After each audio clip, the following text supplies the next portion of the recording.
We're not supposed to use the M word. M as in marsupial, people out there, okay? You're not supposed to use the M word when we're talking about mobs. But the truth is, on campus, and we've experienced this as well as in the country at large, the left today, these people who make up 40% of college campuses, where there's not a single one of you teaching, these people who outnumber other professors 12 to 1 are getting increasingly violent and rioting. And you see it escalating. Here, don't take my word for it.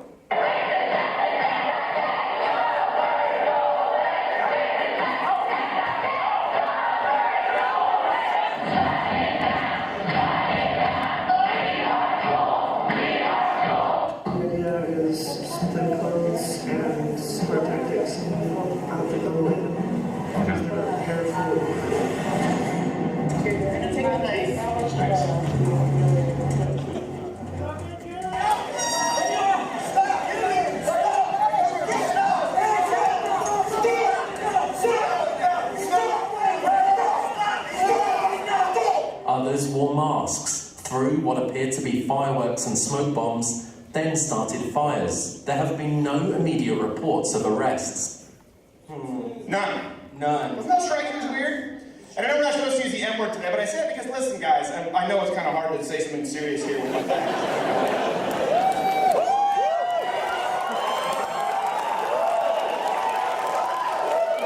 Do as I do, not as I say. Just do none of it. But honestly, before we get to the Q&A here, we're going to line up. I say this so that all of you out there, you see these mobs, you see people pulling folks from cars in Portland, old man trying to beat him up. I don't know if you saw this video, it just made my blood absolutely boil. You don't have to be afraid. You don't have to be afraid to speak up. It's why my answers have changed in the Q&A when I used to say, listen, keep your head down and stay safe. It's why my worldview has changed because they will smell it on you. You cannot hide it. And that's why we're out here. This is really hard. Give it up for the team of people who made this happen too, by the way.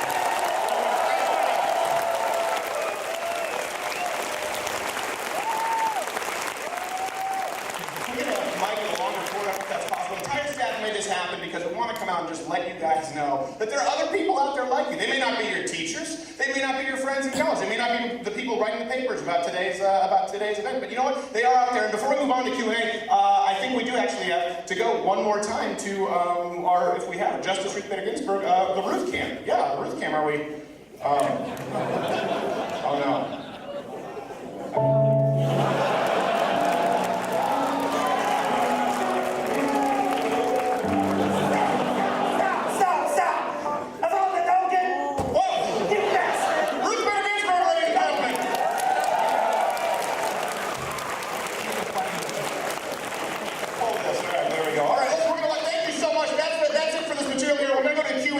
For you guys, thank you so much again to the overflow room. You guys are fantastic. We're going to keep this going. We're going to come visit you after we do this Q&A. Yeah. Let's let we have microphones here on the right and on the left. University of Michigan. Anyone who wants to ask a question, feel free to come on up. You can ignore the people who are going to write about you tomorrow in college paper because I'm not going to be friendly anyway. And by the way, where's the guy who's dressed up as a mug?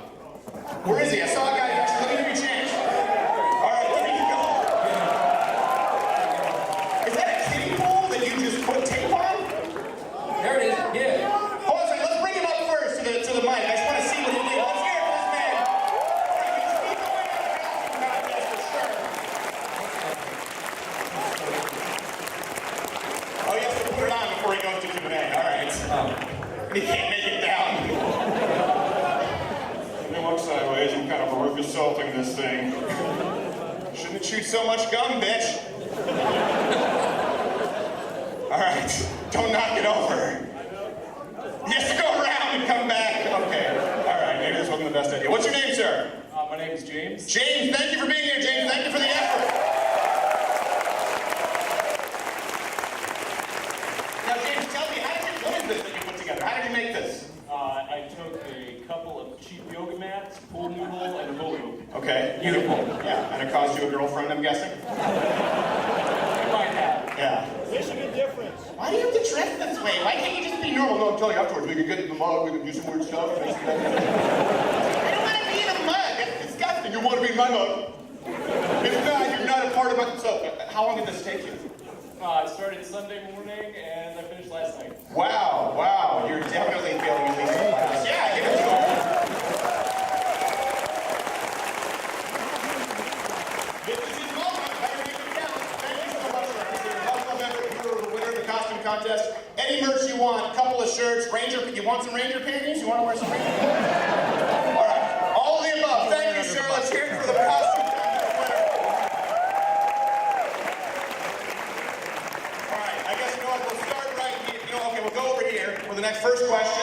Oh, geez, what happened there? That was like Satan's piss. All right, you, sir, in the cave, looking very angry. What's your name? That's just my natural face, but... Is it really? Well, you might want to work on it. All right, going to a job interview. I will be thrilled if you choose me. Sir, are you sure about that? Shut up, I'm finishing.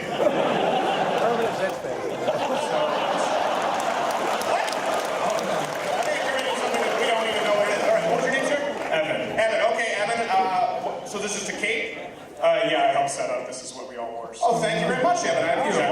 Okay, so I'm going to have to stand back so I don't get any feedback. Go ahead with your question, Evan. So, listen, just as a conservative on campus, today in one of my classes, a Spanish seminar of all things, we were learning about why Christianity is more violent than Islam. Really? Yeah, that's not... Someone told me that with a straight face?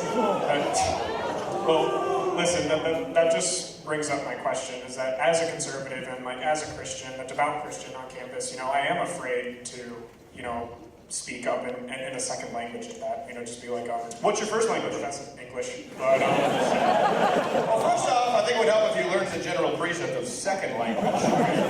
But, okay. All right, well, I'm wasting time. But anyway, my question is, you know... Are you sure you want to be a nightclub comic, Evan? Go ahead, sir. I just want you to have some fun. It's okay. It's going to be fun. It's going to be fun. Let's, you know, let's have fun. It's just, I find it hard to disagree with the sentiment of just sort of just eating the crap that your professors give you, getting the grade, and then once you're out of school, fighting to make a difference. Yeah. Because I find that sentiment rather enticing, honestly, because I understand. our grades are important as students. Of course. And I'm just wondering, do you have any advice for students in my position Sure. who want to be able to stop the indoctrination on campus, but don't necessarily want our numbers to suffer as a result? Well, thank you, Evan. First, let's give Evan a round of applause. You can smile.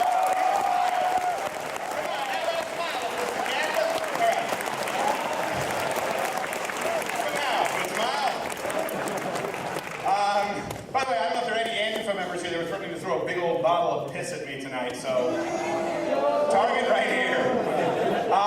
Listen, it's a valid question, and I understand it, okay? And this is a question I get asked most, and we do the life advice segment where tough love with your guru, Dr. Crowder. Yeah. Legally, I can't say I'm a doctor, but I'm a doctor. I think, first off, I know this sounds trivial. It does help to smile, to be jovial, to be a happy warrior. That's not just something that, you know, Dennis Prager talks about how it's your moral obligation to be happy. And as Christians, we talk about being happy, being content, being at least grateful through suffering, right? That's what I believe. I genuinely do. I feel that it is such a privilege to be able to come out here and perform for you guys and ensure that doors are closed for me in the entertainment industry. And when you talk about it's an enticing idea, right? And Owen, they're definitely closed. Well, you also can't walk through half of them. I get that it's an enticing idea, and I used to answer this question. If people go back and watch the older videos where I said, you know what, I understand it, do what you gotta do, keep your head down. The problem is, you would have to believe that all these professors, the 12-to-1, are idiots without Twitter, Instagram, Facebook. There is no way to stay hidden in 2018.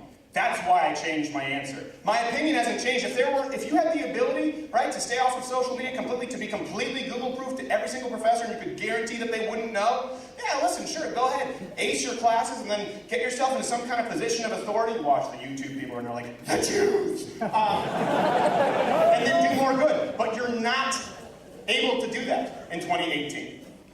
That's why I think it's so important for you to hear the people next to you yelling. So that you know listen, you guys aren't that small of a minority. You are definitely that small of a minority as it's represented in media, as it's represented in the faculty, as it's represented in the press, but you are not that small of a minority when it comes to people. Even when it comes to the student body. You know what you are? You're the students, you're the piece of the pie who elect presidents. How about that?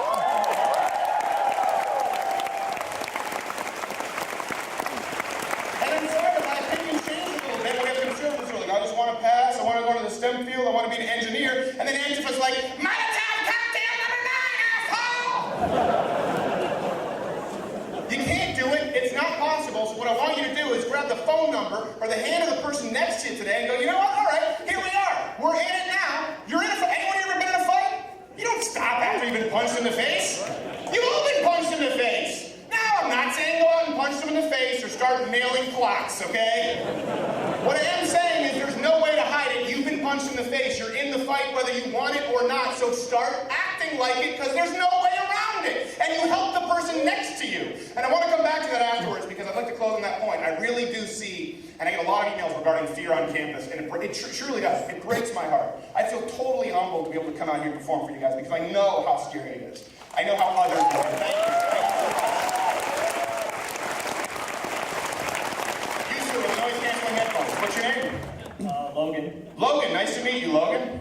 So, I just kind of two-part. All right. My second question, can I get a handshake? No. Because I don't know you, and Jeff might shoot you.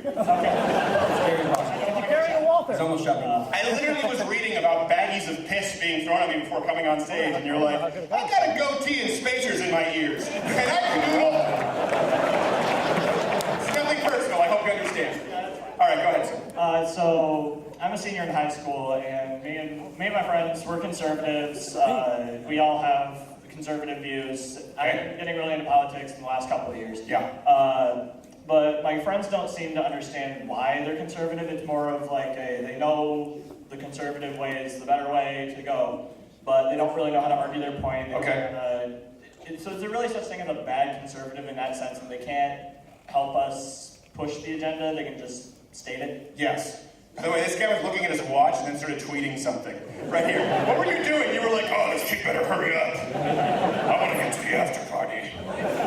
Your wife's watching. Thank you very much for your, what's your name, sir? What's your wife's name? Ashley. Why couldn't she be here tonight? 3 kids. 3 kids. Well, let's hear it for Michael and Ashley. 3 children. I sure hope the kids are watching tonight. Honey, look at the major panty. It's what's barely hiding what's in there. So, yes, listen, they're going to be bad. Here's the thing. It doesn't mean they're bad people, but can there be bad conservatives who are not able to represent the viewpoint properly? Yeah, you see them all the time. Yeah. Oh, is that it?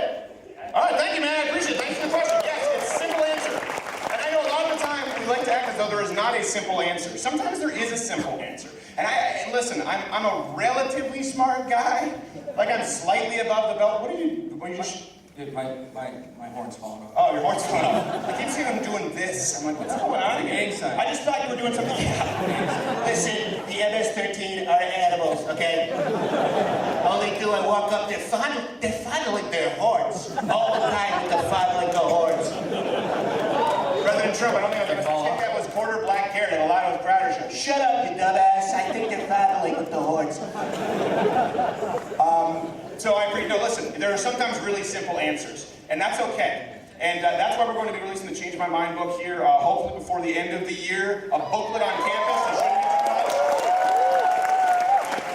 much. Because sometimes there are simple answers. Not everything lives in the realm of nuance. You know, we were told for a long time, like, well, not everything's black and white. Well, that's true. But not everything requires a soliloquy. Sometimes it's really simple. Are there conservatives who are bad? Of course there are. You see a lot of them. I had one person once tell me in Canada that Chinese people shouldn't be allowed to get home loans. Yeah, I don't know. I don't have anywhere to go with that. I was just like, well, see ya. Okay.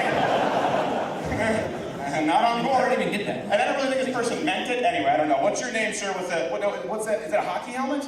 Is a Polish tankhead from World War II. Polish tankheads from World War II. Okay. My name is Alex. Thank you for coming. Thank you for being here. I have a quick question. All right.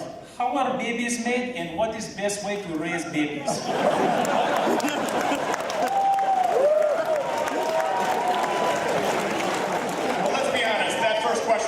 Because if you're a heterosexual female or homosexual male here, you now know how babies are made. What is the best way to raise babies? Listen, I don't have babies, so I know, and I get people like, when are you going to breed? I'm like, well, first off, I'm not a horse. Secondly, you know, listen, I still got a doggo at home, and he needs a lot of care, and we have time. What are you saying? I don't know what you're saying. I have no idea. Go back to fondling your horns. I'm very confused. I think this is really easy, though. I had a great dad. I've talked about this a lot, and I know a lot of people have become conservative in their in college now. which is great. You see a lot of people, obviously not just myself, but people like Ben Shapiro, Jordan Peterson. There are a lot of people out there changing hearts and minds right now, where people are going into college not conservative and coming out conservative. I will tell you this, I've been around since, I think it was 2006 on YouTube. 2009 is when I was doing political videos, okay? We did these political, it would get like a few thousand plays, and that was a huge hit back then. Right? The Young Turks were calling me out and talking about how much I sucked, right? And now they will utter any name not named Steven Crowder. When you show up to Cenk's speech in Austin as Cenk, that's kind of what happens.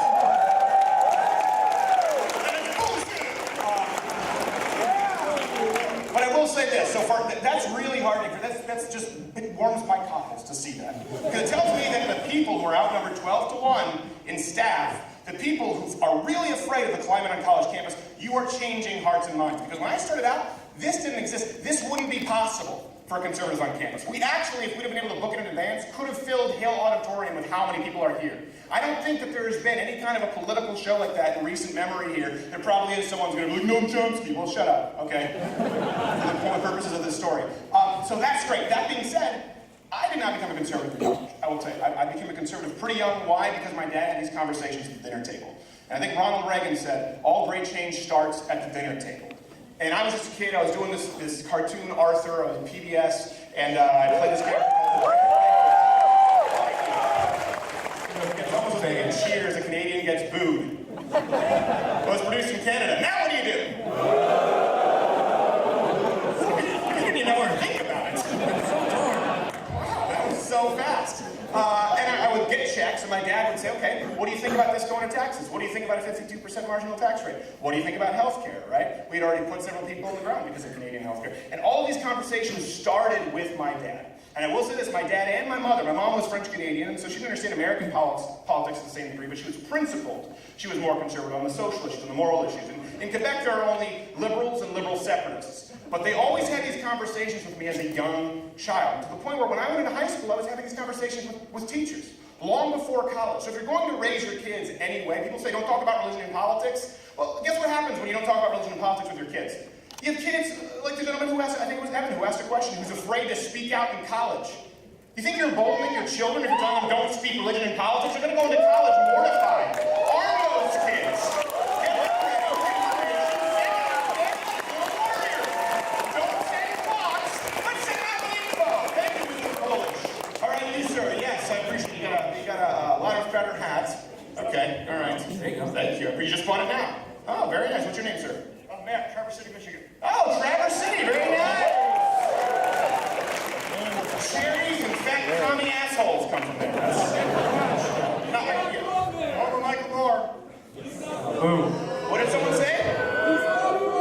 He's not from there? What's the story here? Like, he's like, he's not from there. He's from Leelanau County. All right, okay. Go ahead, give us your question, sir. That leads to my question. While the state of Texas is treating you well, would you ever move back to the greatest state in the union, Michigan? That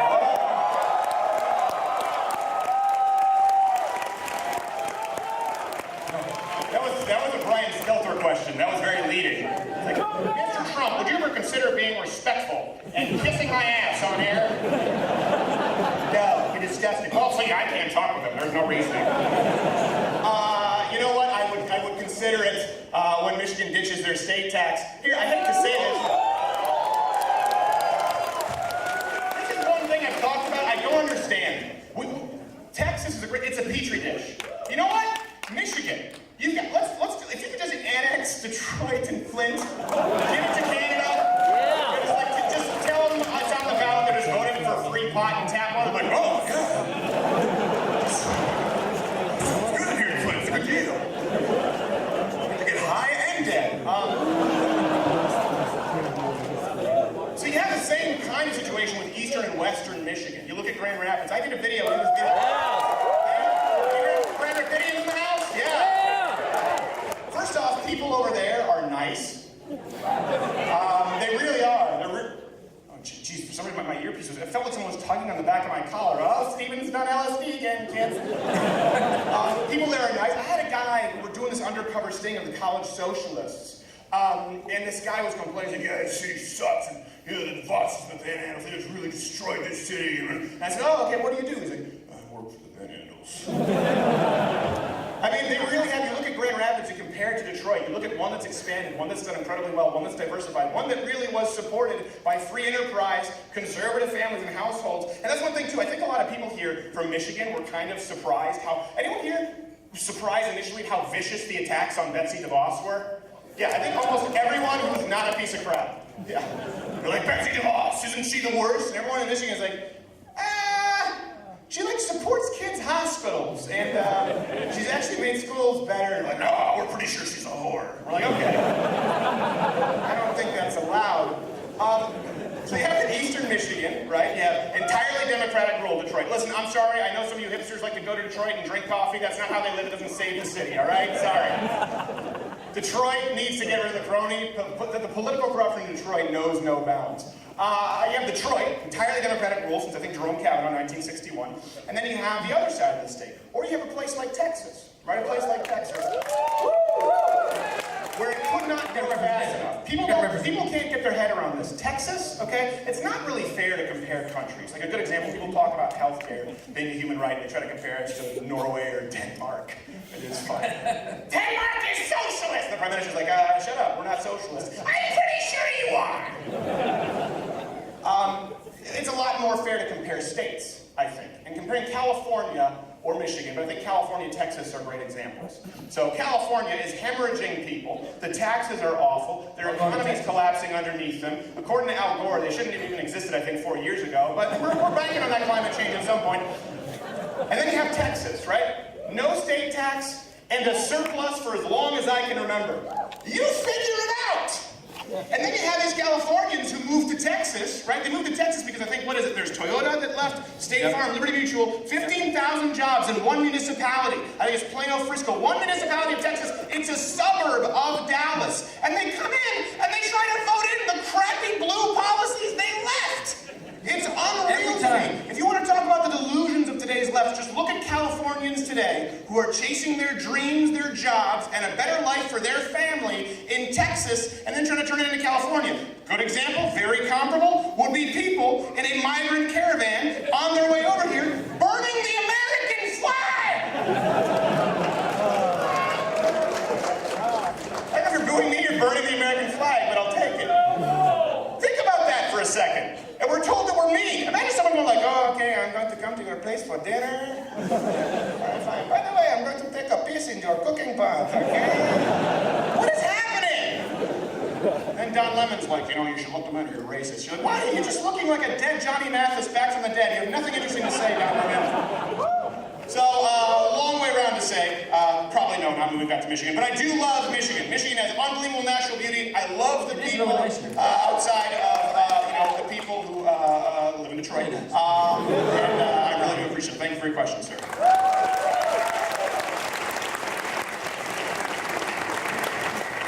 All right, we're going to go over here. Oh, mustard. Okay, is there an inside joke here, or was that just the only costume you had?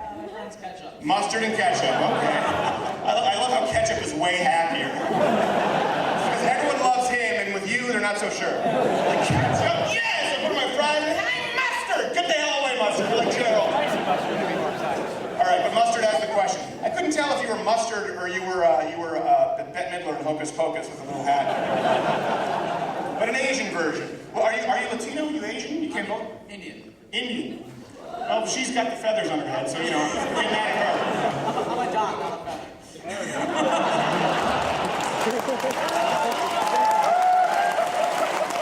truth is, I kind of knew it, but I was hoping I'd walk into that one. I don't really care. You're going through your whole own dot feather thing right now in India, so you shouldn't be one to throw stones, or whatever the hell it is you have left in India, but go ahead. Oh, now you're offended?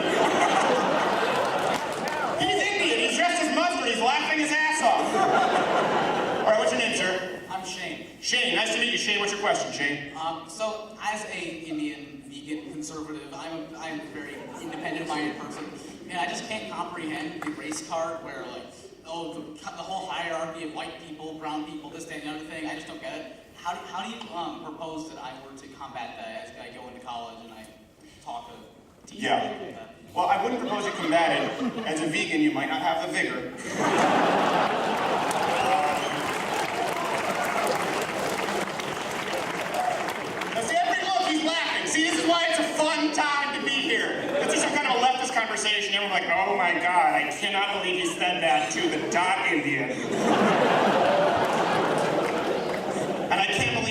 dressed like First Nations, but it's really like a red. I'm offended on so many levels. And I don't think they have mustard in India. Oh my God, now I'm being racist.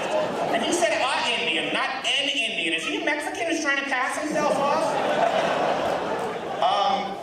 Your question is, how do you help combat that? Yeah.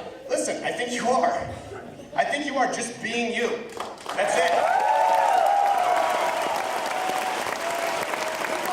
I mean, you can choose. We have Eric Nimmer, a good friend of Eric Nimmer on the show, a good friend of Owen Benjamin, for people who know him. Former black military. It's one of my favorite jokes from Eric Nimmer. I'm butchering it here. He can tell it to the overflow room. Is he served in the military because he wanted white people to thank him for his freedom? And here's the thing. He's not even that conservative, Nimmer. He's like, all my family, they're all liberals. They're all former Democrats, and they just got so crazy. No one in my family is a Democrat. But I'm not really a conservative. You don't even have to be a conservative. Just be you. You're an Indian, right? Where are you from? What part of India? Gujarat. What was that? My family's from Gujarat, but I was born here. Gujarat, okay, you were born here. Oh, all right, so you want to get past it, but you want to throw it down in the college resume. He's like Sean King, the victim of a hate crime, but then when he needs to, it's like, I'm going to check the Caucasian box. Elizabeth Warren's like, where's the Indian one? I didn't see it. I'm smoking a peace pipe. I call my dad Paw Paw. I'm a piece of crap. So you're an Indian, you're Native Indian, not Native American. That's Native American over there. But your friend Ketchup is positively translucent. I mean, his 23andMe shows up, it just doesn't even show up. It's like you have to put this in dark mode, invert colors.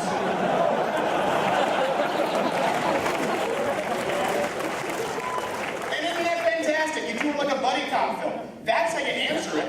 Just don't be afraid. Again, this all goes back to, it's really simple. Listen, the coward's way out is really easy. Keep your head down. I used to talk about this because I was in Hollywood and I felt like I had to do it for a long time. You keep your head down, you say the right things, you don't piss off all the wrong people, and eventually, right, there's that pot of gold at the end of the rainbow. It's never there. It's never there. So just do it. Be who you are, where you are. People see you and you say, yeah, by the way, I'm a conservative. You watch leftists' head explode, right? You're like, wait, hold on a second. I thought you said you were a dot. Like, yeah, I support lower taxes. Oh, so is the dot like a mini Charles Manson swastika? No, you're just a horrible person. That would be my answer. Be who you are, what you're doing is great, have fun, be a happy warrior. Just don't be intimidated by people who tell you what you have to be. Because then the problem is too, listen, I make fun of vegans, mostly because they can't fight back, but it's okay. It's okay for you to be a vegan. Just take it in stride. And that's what I love about you. I appreciate you asked the question. Just don't be afraid. Thank you so much. We're gonna move on.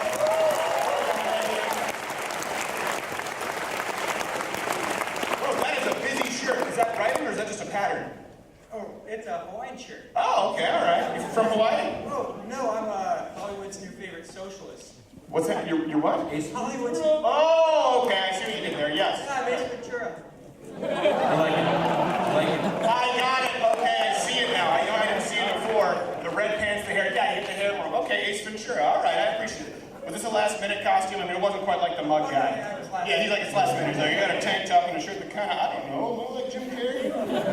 It's pretty close. It's not bad. Okay, what's your name, sir? Eli. Eli, all right, Eli. We're going Old Testament. What would you like, what's your question? Elijah. Oh, all right, there you go. But my question is, so I'm 18, so I don't have to identify with millennials, thank God. Wait, you're 18? Yes, I'm 18. So I'm born in 2000. Shit, said Kevin Spacey from his cell. Continue. I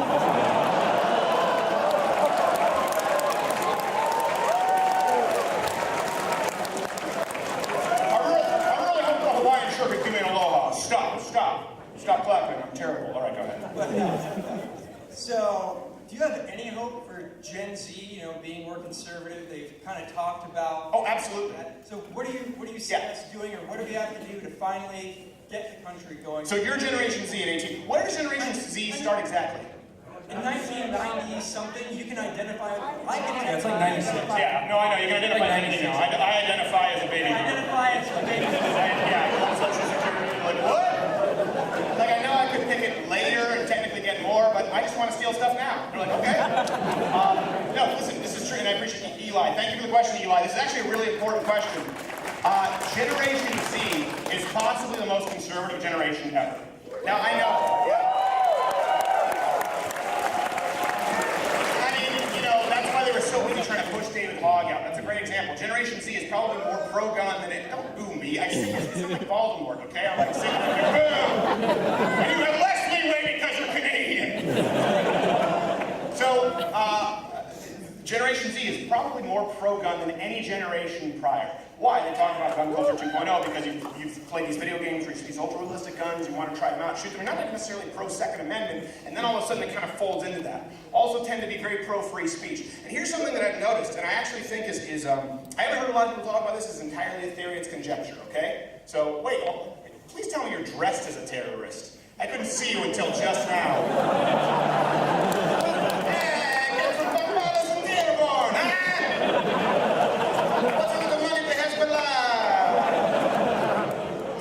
By the way. I think there was a place that actually, what was the place that actually was funneling money to Hezbollah?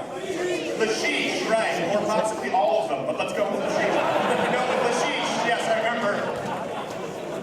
And listen, you know, they hate the Jews, but by God, their tabbouleh is tasty. So Generation Z, they're winning issues, pro-gun, pro-free speech. They've rejected this sort of pseudo-third-wave feminism. There's a lot of progress being made with Generation Z, and this is just kind of a theory that I have. You know, millennials were sort of the last generation to bridge that gap with social media. Right? Millennials, when we and I guess technically I'm a millennial at 31, I'm not entirely sure. A cheer, and then everyone else booing because I'm still Canadian. I get it. People be terrible. I'm never coming back to Ann Arbor. No, I'm coming back, absolutely. We're gonna celebrate!